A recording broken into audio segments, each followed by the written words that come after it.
Hey everyone, welcome back to the RP Games YouTube channel. My name is Ralph. This is the Banner Saga. We just left Einartoft after we destroyed their bridge. We got pretty much kicked out of the city by Urander, who was not too happy. He made one request to us, that was, don't destroy the bridge. Guess what we did?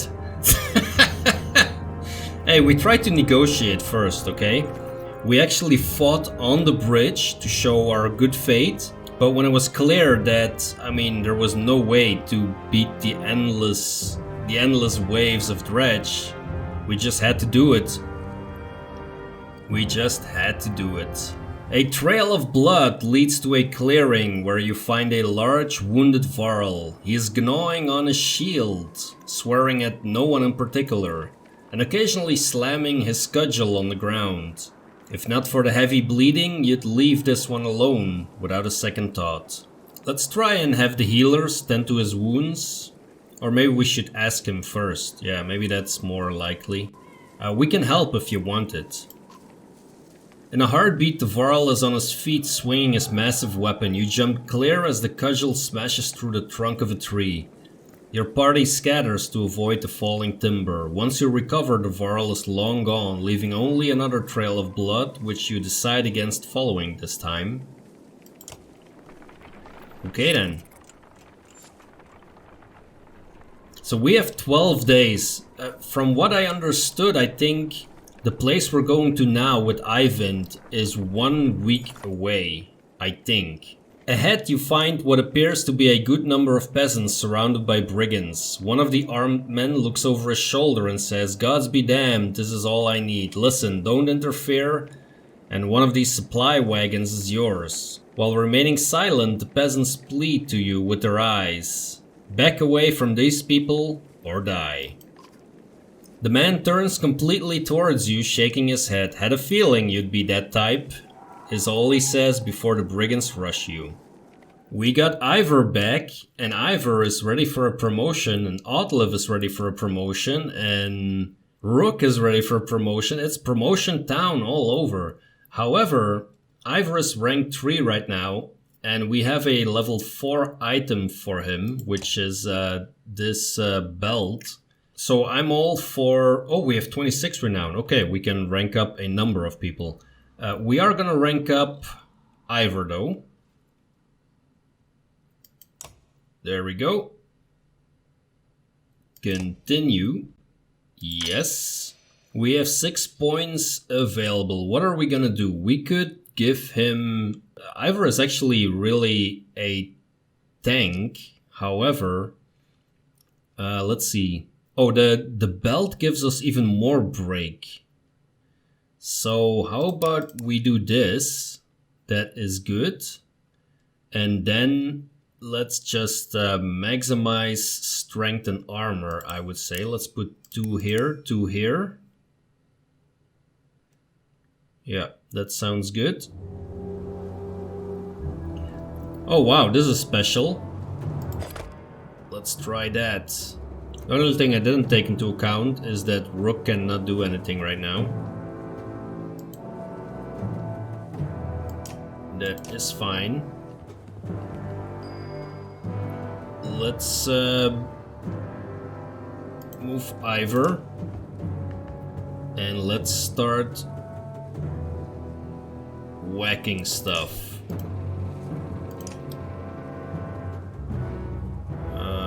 Yeah. There we go. Oh, he moves far. Damn.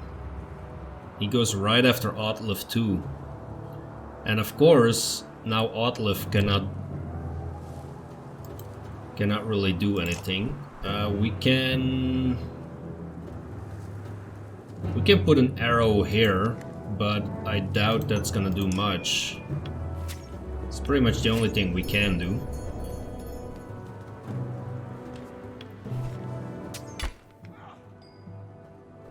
Let's see, these two could be hit with lightning.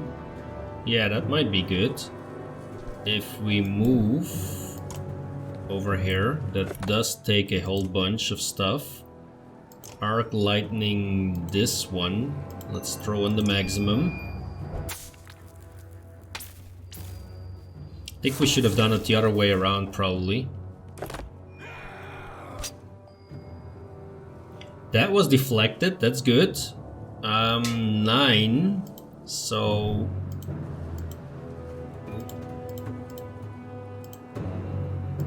Bloody flail.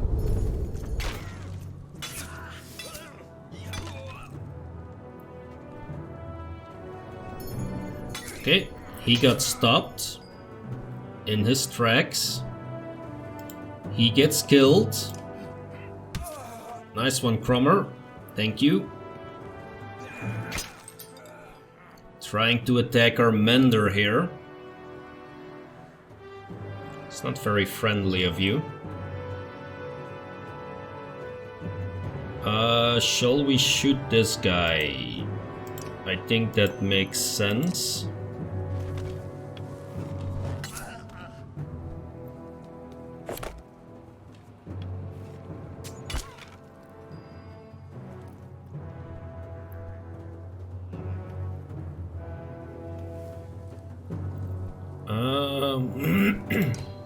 What do we have here? We have this battering ram. So how about we move Iver here and battering ram this guy?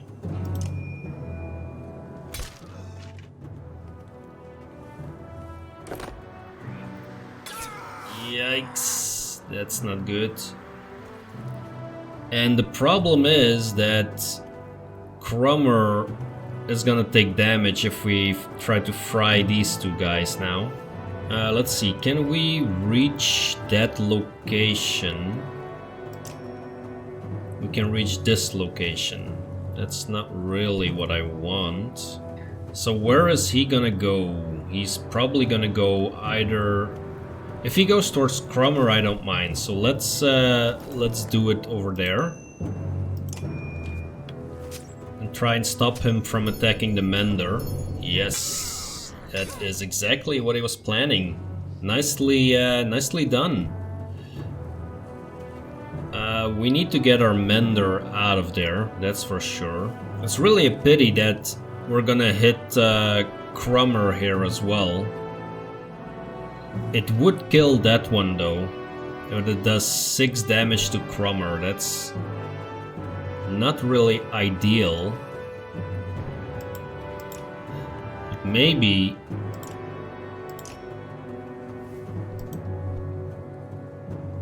Oh, it also hits... Yeah, no. Let's see, maybe it's better to mend. Let's mend some armor here. There we go.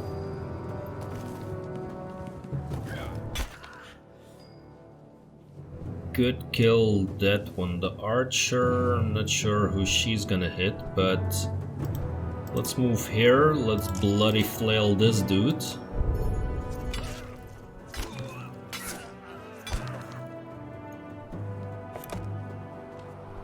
It's gonna go for our Mender, of course. It's to be expected.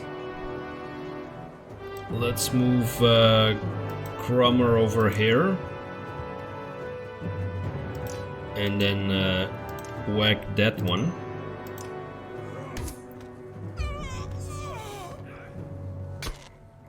That did some good damage. Rook, you could do a lot actually. Who is next? That one is next. Okay, so let's just take out that one then. There we go.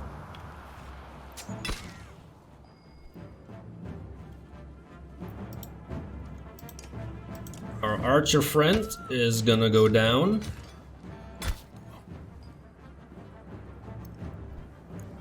And then we're just gonna start whacking the last one here.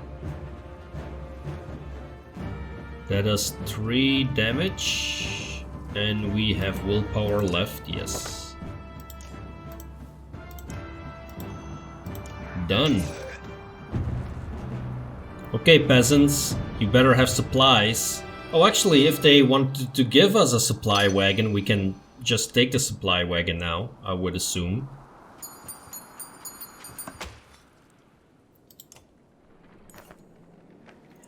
With the brigands either fallen or fled, the peasants they left behind thank you profusely. It's true what he said, one tells you. We took the food and left. May the gods have mercy on me, I'd let them die. They hesitantly join your caravan. Oh. Okay. Well, he actually didn't say that, because I was not aware. Did we get supplies? Yes, we got supplies. Okay. Let's camp here for a moment, because I have way too many heroes in bad shape. We are able to level up Rook, so let's do that. Let's promote Rook.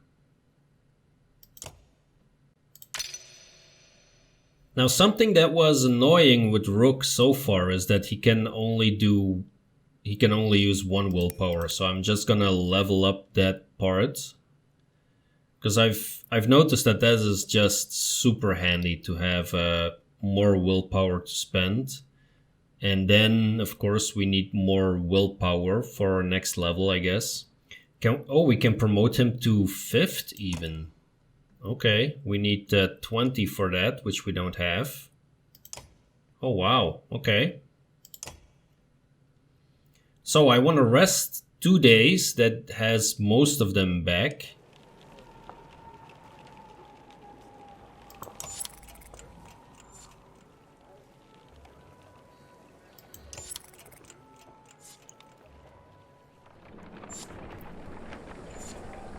And we're back on the roads.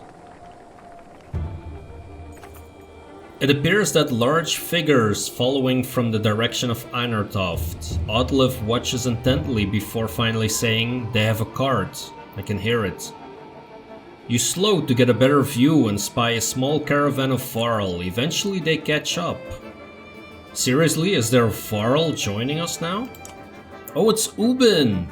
Oh, hey Ubin. Greetings, Iver. It's been quite a while since we talked, hasn't it? I know you. Ubin. Never imagined you to be one to defy the king. What made you leave? Someone had to. What do you mean? Bellower is heading this way. Already? How is that possible? A group of Varl from Wormtoe showed up around the back of Einartoft, the long way. Bellower and his army chased them across the summer path, they said. Past Wormtoe? That doesn't make sense. Bellower was at the bridge. He must have doubled back after that serpent appeared. While we fought on the bridge, he led half his forces around to approach Einartoft from behind. The attack on the bridge was a feint? Don't let anyone tell you the dredge aren't clever. Einartoft will fall within a day. Maybe not. He's following you. I thought one of you might know why. You exchange nervous glances, but nobody speaks up. Must be me then. Is there something I don't know? It's quite a grudge he's holding if he's coming for you, Iver. It doesn't matter. Our only chance is to get to Sigrholm. Juno will know what to do. We'll join you. I come bearing supplies and warriors who would be happy to kill a dredge or two, I believe. 40 supplies, that is very welcome, Ubin, thank you.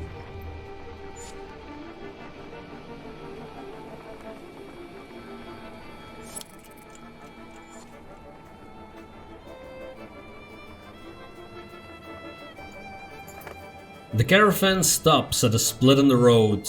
Ahead, the path leading to Sigrholm veers off into the hills, which are now swimming with familiar black shapes.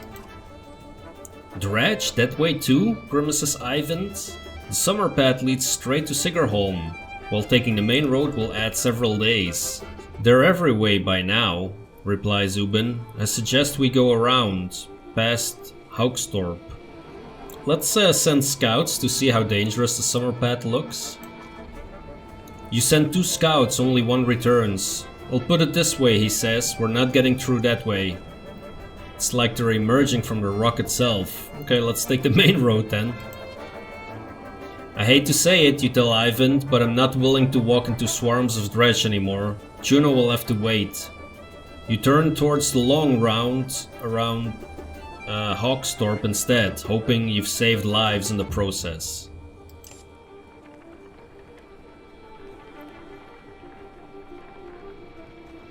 Let's take a quick look at the map to see where we are right now. Okay, so we are gonna take a long way around. So here is Old Father, a solitary mountain peak that stands noticeably apart from the Wormscale range, weathered and topped with snow year-round, so that it resembles an elderly sentinel watching over the border of Sutterlund and Stromlund. So here is Sigrholm. And now we are gonna go this way, I guess, through the high pass. A reluctantly formed road once travelers discovered that the summer path would often be completely blocked in the winter. It takes travelers the long way around Haukstorp, which has been good for Haukstorp economy, nobody else. From atop a high hill, Haukstorp is named for the many hawks that circle past the tall pines and the loft they sit in that lets them see down into the valley towards Bursgard. The town has never had many residents, but has been steadily growing since helping to construct a high pass. And then we will be on to Sten's March. I think we already talked about that one, yes, because it leads all the way to Skogr. And then we'll head towards Sigrholm, a city built on a spit of land jutting from within a lake. And a place of prestige to live, as expansion soon became impossible on the small island, and ownership was passed down from generation to generation. The crystal clear lake water and beautiful surroundings make the land desirable to the point that a wall was eventually built to keep away jealous neighbors. Interesting.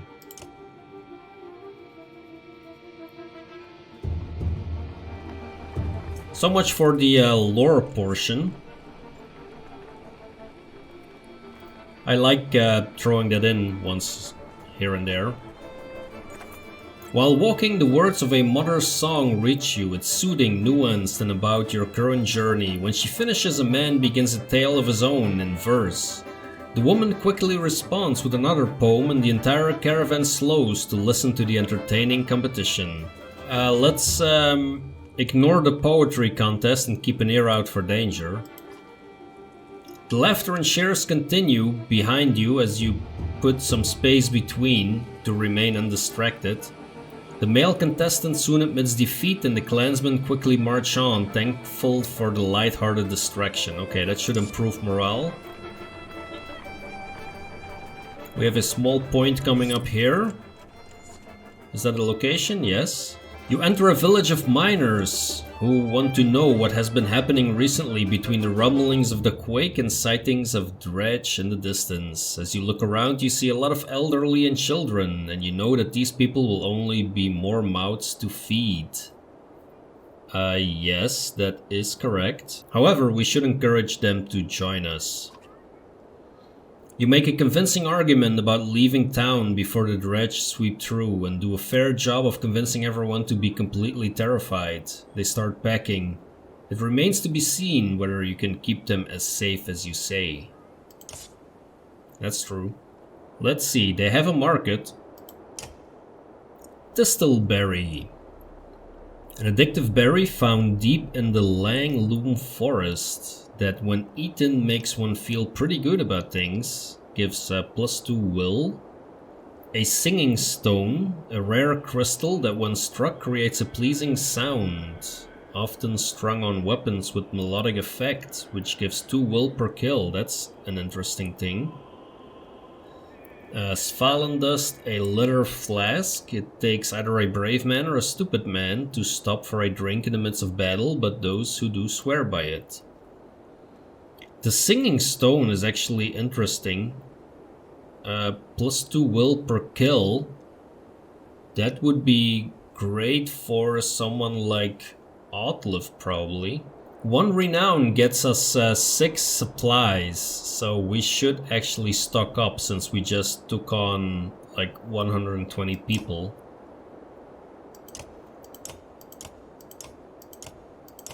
Let's go to 20 days worth of supplies. Should we take the singing stone? Let's take the singing stone as well. There we go. Confirm that.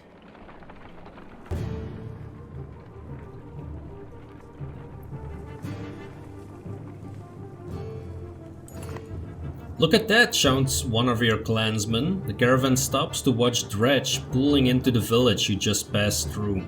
I hope anyone who stayed behind got out alive, says Let, but you have your doubts. They're coming, says Iver, pointing out a line of dredge leaving the village and marching towards you. As you watch, the dredge in front falls over. Then the one behind it falls as well. You hear a twang to your left. Nid, the archery student of Oddlif's, who you recall deftly shooting a snow rabbit, is firing arrows down the hill. Another dredge topples. That's incredible, says Oddlif, squinting, but we should get out of here. Odd's right, let's go. But why don't you come with us the next time you want to try out that bow, you tell Nid, who nods, a smile on her face. Is that a new character that we can add? That would be great.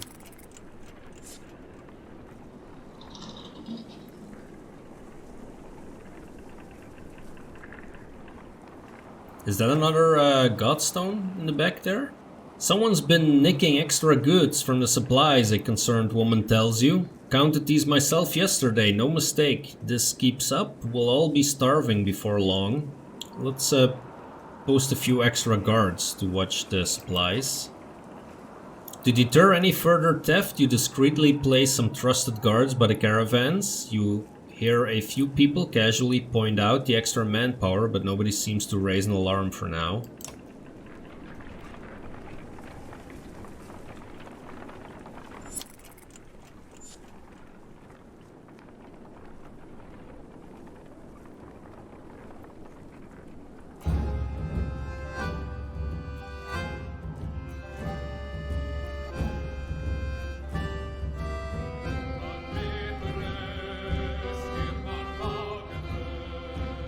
Here we are at another Godstone.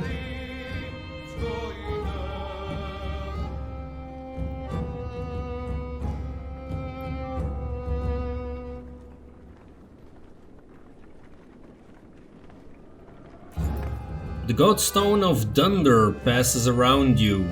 In the frozen climates here, it looks like the rock has split and is falling apart, held together only by the deep snow. Curiously, when standing between the stones, the wind drops off completely, picking up again once you've passed through. I almost wonder if we should rest here for the night, says Iver, who seems to have noticed the same thing.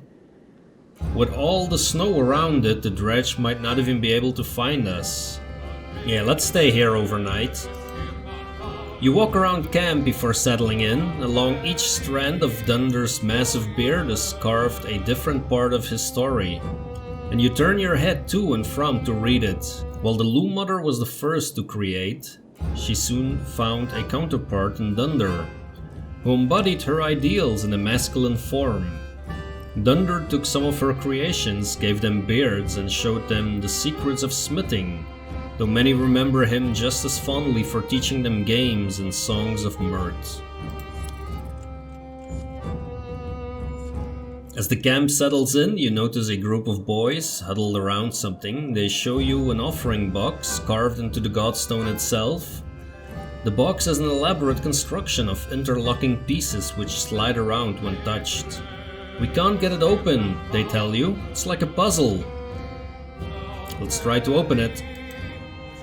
The boys take turns working out the puzzle and give you tips when it's your turn, though you don't seem to make much progress. Eventually they leave to sleep, until it's just you and a couple of other determined youngsters. Let's keep working on the puzzle box. It's hard to know how long you spend sliding around the smooth puzzle pieces, but when people begin emerging from their tents, you know you're in trouble, exhausted from a long sleepless night. Worse still, the box remains closed as you shuffle wearily along the leaving caravan. Sleep is for losers, right?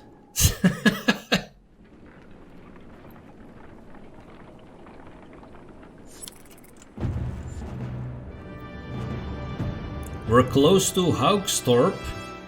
Up ahead, a scout shouts, some giant hall. But it's empty. You approach the structure but recognize none of the markings. The walls seem unsteady at best. Finally sleeping beneath a roof, you overhear several families begin unpacking. Let's keep everyone back until we know that it's safe. Several volunteers search the building with weapons drawn. Just as they are announcing an all clear, a varl leans against a support which gives way and a third of the structure crumbles. Luckily no one is injured, but you leave the crumbling building behind. Dodge the bullet there.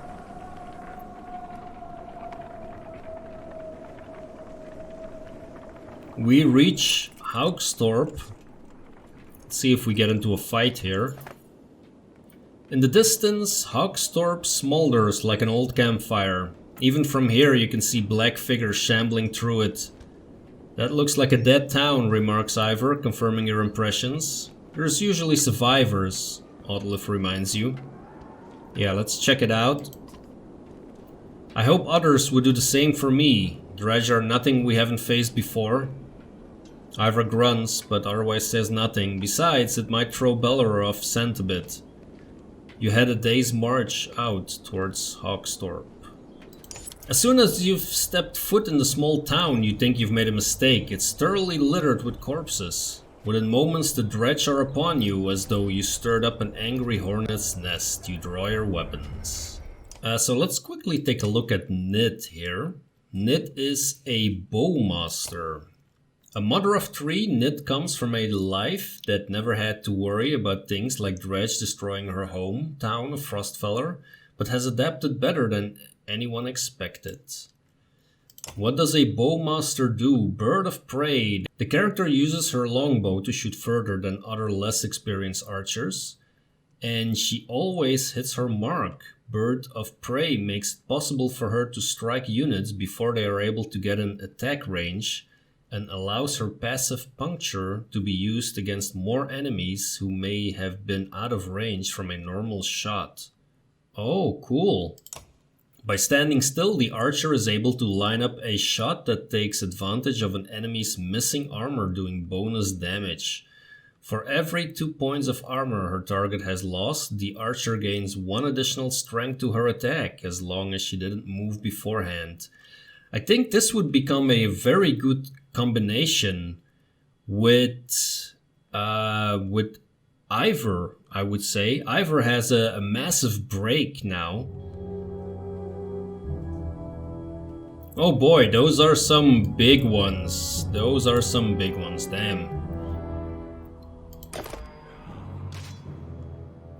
This is gonna be a tough one. If I move over there, we're gonna get hit. So let's stay in place for now. Let's stay in place. Oddleif, you could do rain of arrows if he moves. I'm assuming here would be probably good.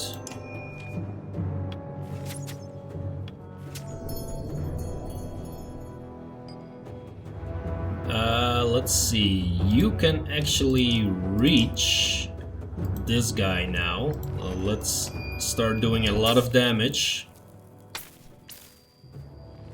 If we can get the other big one... okay, close.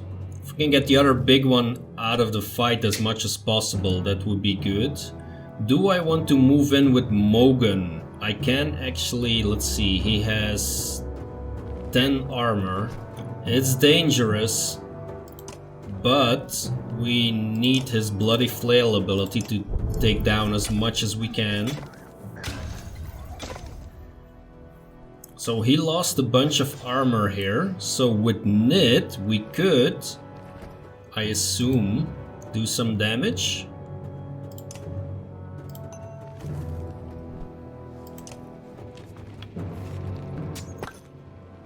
Nope.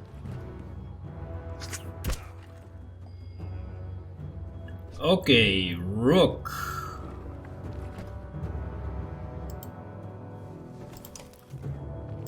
Yep, we're gonna go all out with Rook here. That was good. And now I need to place Iver right in here. And with some luck, we can kill this big guy. Yes, that was very good. All ganging up on one. Let's see. So, if he moves close, if he moves over here and then here, let's assume that he's gonna go here. And let's hope that's exactly what he does. He does not, of course he does not. Yep. There goes the mender. Ah, that sucks. That sucks, because that's gonna get us in trouble. Let's bloody flail.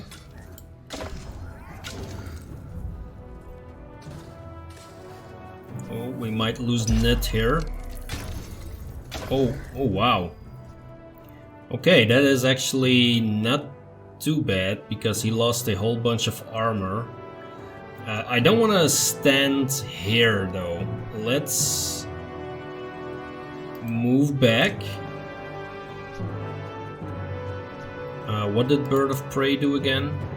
Oh, fire at a greater range. Yeah, that's not really what we need right now. 70%, 20%. Yeah, let's go for the 70% chance and hope that it hits. It does. But we are gonna be in trouble. That much is certain. Which is the next one? Okay, that's that big one. Then that one. And then this one. But before that one goes, we can still do something with Outlive. So let's move. I don't want to move there actually. Let's move back just a little bit over here so that we can still shoot this guy. 60%. We need to take off as much armor then. There we go.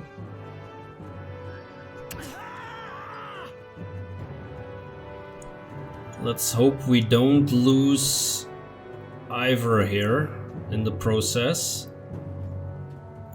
Let's move over here, get out of the way of that explosion, and let's just take down this guy. Oh damn, I thought Outlive went before him. Oh shit. That's not good. That is not good at all. So, Outlive. Let's do another rain of arrows and let's put it in here. Because the guy is... This one is probably gonna move through there, I would think. Yes, that's exactly what he did. Now, how bad is that explosion going to be? Let's move out of the way of it as much as possible and move out of the way of Iver as well. Bloody flail.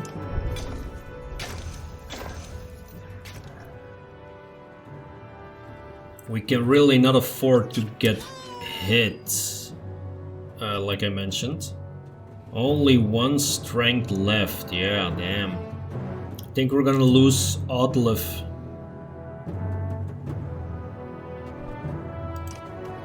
I think we're gonna lose Outlive, unfortunately. That's only 20%, 20%, this is 40%, yeah. Let's try and take some more armor off, but we might lose this battle. Unless... why did these... Oh, they're still there, okay. When are they gonna explode? Is what I'm wondering. Let's move Rook back a little bit here. Maybe there. 12 and 13. That is 90%. Yep, let's do it.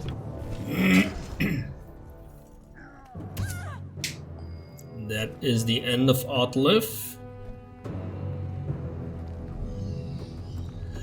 So we could do 6 damage here, but there is still exploding things, which I don't really want to get into. Yeah. Don't really have an option here. Battering ram is possible, but I just want to do the 6 damage. Or the 10 damage even. That was a good hit. That is only armor, that is fine. We still have a bloody flail left, so let's hope it does the strength damage that we need. It does. Great. Great. Knit goes down. Damn. If I move in here, then and I do mark the prey, then Iver gets an extra attack. Might be... Oh no, I don't have enough willpower.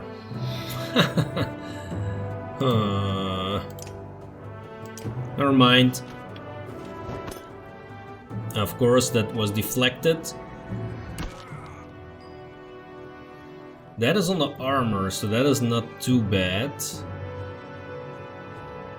I can take this guy down with Iver. It's gonna be Iver against the other big one, I think.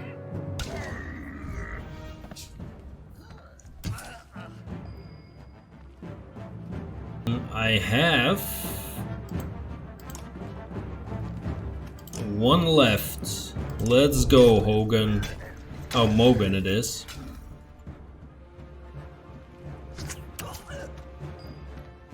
Okay, he goes down. So I need to get out of the way of Iver. So how about I move over here, because we're not gonna be able to take another hit. I think maybe this is better. Just do the maximum amount of armor damage here. That is only 1 damage, that is good. Do we have something left? We have 1 willpower left, let's do it. Let's whack this guy hard.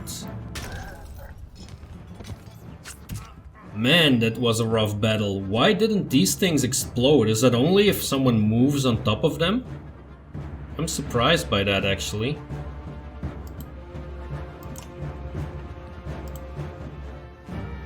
%60%. Let's do the armor thing so we can hopefully kill him with 1 shot. If Iver can reach him, of course.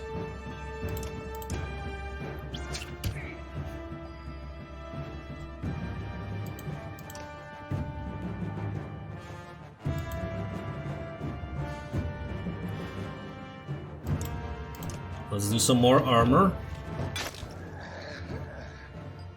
Yep. Keeps on moving away, but Iver is getting closer.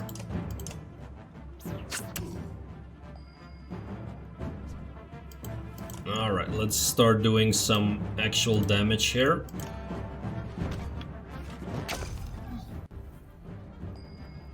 Is that close enough for Iver? Nope, still not. Getting closer though.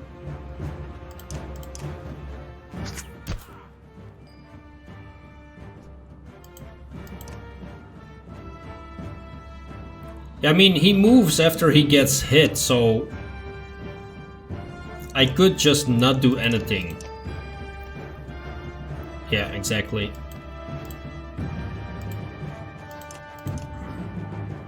Yeah. That might have been the smarter move from the start, but there we go.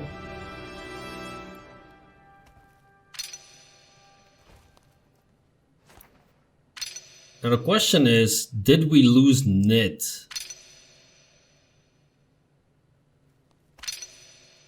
Just injured, it says. But we pretty much injured everyone. This town is nothing but ghosts, but now covered in more dredge bodies too. Remarkably, as you're about to leave, you find an old man sitting quietly in a tethered market stall with a couple items in front of him. He hums to himself as if nothing were wrong and seems to be in shock. Your clansmen gather him into the caravan before you leave. Alright, this is a good place to end the episode, I think. Thanks a lot for watching. If you're enjoying the content, hit that like button, subscribe if you want to follow along, and I will see you in the next video.